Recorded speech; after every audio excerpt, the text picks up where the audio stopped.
I'm a survivor. I'm not gonna give up. I'm not gonna stop. I'm gonna work harder. Assalamualaikum and hi. My name is Siti Aisyah binti Abu Bakar and my magic number is 270251. Today I will present 5 element process that involve in construction technology. Next is a second element, the activities that involve in the construction work. All of the activities involved in construction work together to create great project, big building and impressive structure. Not every activity is used in every project, but it is certain that several different activities are used in order to create a safe, efficient and functional structure for its user, no matter what the structure may be. Then there is 11 different types of construction activities. The first one is marking and grading. Marking is one of the first construction activities which involves marking the area of the plot for reference.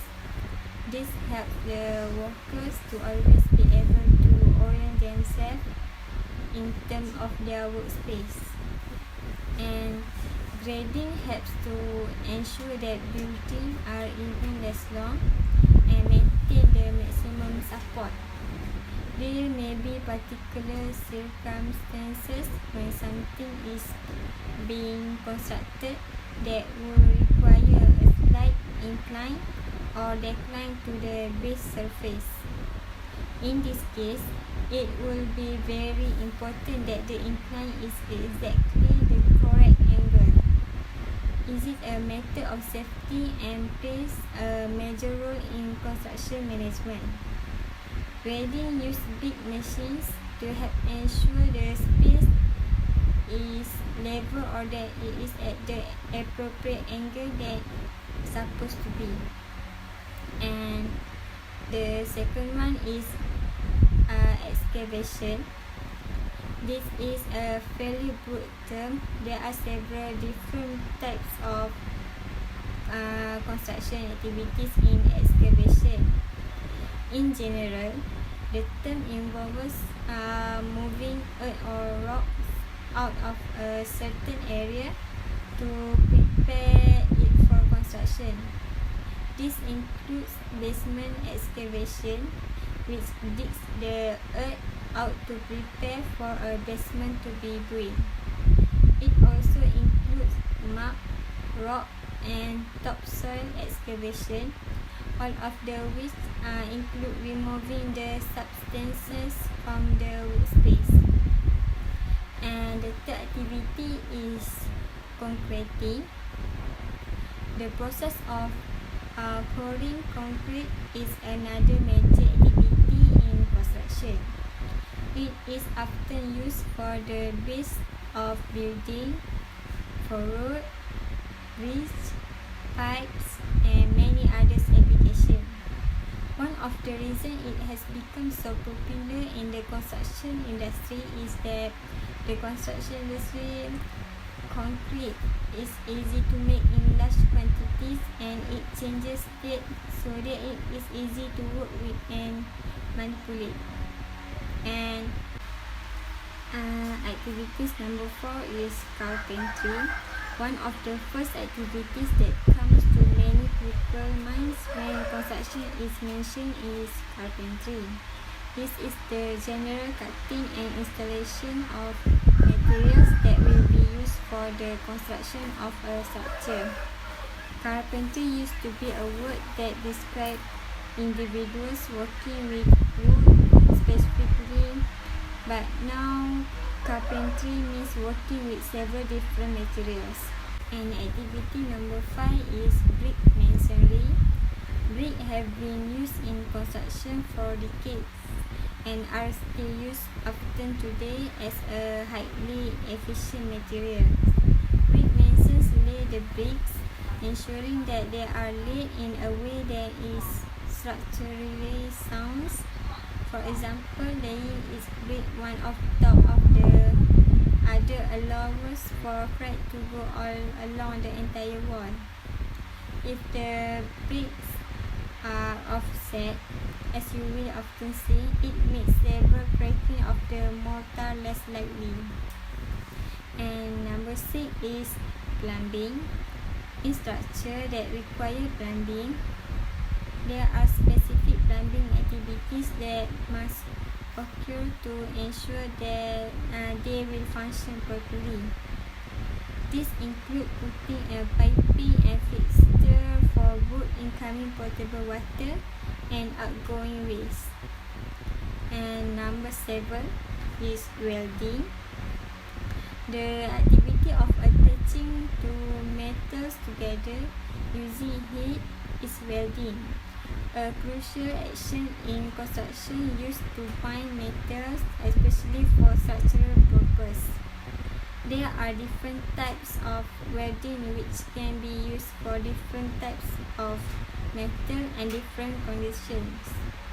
All welding is extremely skilled and can be difficult to master, and it is also dangerous, so it is important that construction companies have strict safety guidelines. And number 8 is electrical. Individuals working as an electrician on a construction project are responsible for ensuring that the structure will ultimately have full access to the electricity from the transformers provided by the electrical company, and which is located close to the building. There are several steps that go into the installation of electricity in a building, including temporary electrical needs, a rough installation, and finally the real installation which will be used. And number 9 is roof laying. Roofing is an important construction activity for ensuring the protection of a structure from the elements and can help provide stability for the structure. These are different methods used for roofing. Shingles are common for residential roofs, but there are also metal, polycarbonate, and steel roofs, as well as many others which are used for different purposes. And number 10 is glazing. This activity is basically anything to do with glass windows and doors in a construction project. The term is used broadly to reference the installation of the pretty much any glass involved in the construction of a particular structure. And the last one is finishing in construction. That means putting on the final touch of a structure in order to prepare it to be used. This includes not limited to activities like glazing, flooring, painting, wallpapering, and plastering. It is most often about final aesthetic tasks and slightly less about safety and function. Although all finishing activities are a crucial part of a final project product. Next, the key players. Key players is an important part in the realization of the construction project. The main 4 key players are clients, contractor and subcontractors, suppliers, and also consultant. The first one is the client. The client are said to be the key players because client is a entity, individual or organization commissioning that funding the project directly or indirectly. So, because of that, the client becomes the main key players in the construction project. And the contractors and subcontractor. Traditionally, clients have been engaging contractors to carry out building project construction works. These are the people with the technical know-how to get the structure off the ground. Not only that, but they also considering the skill of the work being carried out. The contractors could be in several other categories such as main contractor and subcontractor. While the main contractor is concerned about all the work involved within a project and is accountable to the client, the subcontractor is often only responsible for a certain part of the work, for example, electrical engineering, plumbing or landscape. And number 3 is suppliers. The business dictionary defines a supplier as a party that supplies goods or services. In construction, the goods include any materials that go into a built structure, while services refer to all different work package agreed upon by the different parties pertaining to the development of the built structure. Recently, the industry has realized the importance of the supply chain and how this can be managed when carry out project activities. With the growth in off-site construction expected to continue, supply chain management is becoming more complex, time-consuming and important to the successful delivery of a project. And the last one for the key players is consultant. A consultant defined as person who provides professional or expert advice in a particular field of science or business to either an organization or individual. In construction, the advice varies from time to time depending on the stage of the project. For instance, at the very beginning of the project, the advice will be sought for design work by the architect or engineer. Advice will also be needed to define and set up the project. The client may also seek advice to prepare and produce tender document, as well as the administration of the contract and for the inspection of the work. Despite the high consultancy fees, consultants have expertise in their areas of professional jurisdiction. For instance, the client will seek advice for a specific project from a wide range of professionals such as architects, quantity surveyors, and structural service engineers. And considering these people work independently, somehow it helps to minimize the bureaucracy and speed up the process of work while guarantee quality. Next is element number 4, which is project planning and control. Project planning. Planning is one of the important steps in which controllers and project managers work together. Whether it's creating project plans, schedule, work breakdown structures, or cost estimate. Planning gives everyone a baseline to work with throughout the project. And project control. Project control are processes for gathering and analyzing project data to keep cost and schedule on track.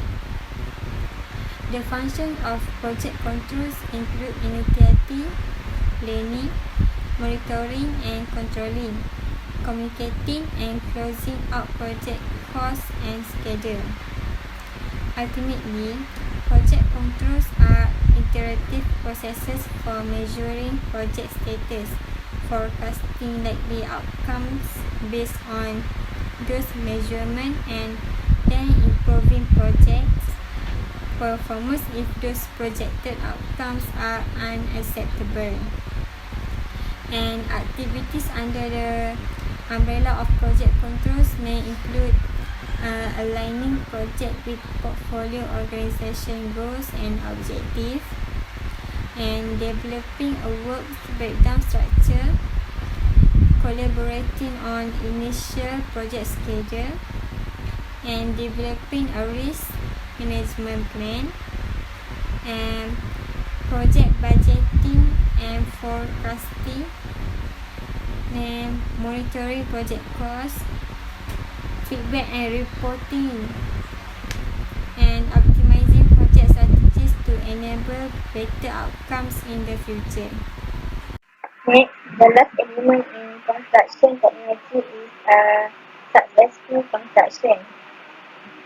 There are many ways to successfully complete a construction project, but they all require effective pre-planning, oversight, and cooperation.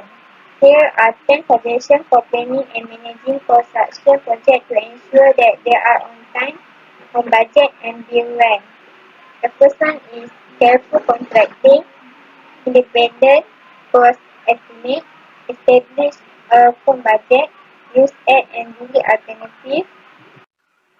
Peer review the design, review the plans for constructability, set a reasonable schedule for construction, technical as communication between contractor, designer and owner, review construction activities, and the last one is periodic audit of contractor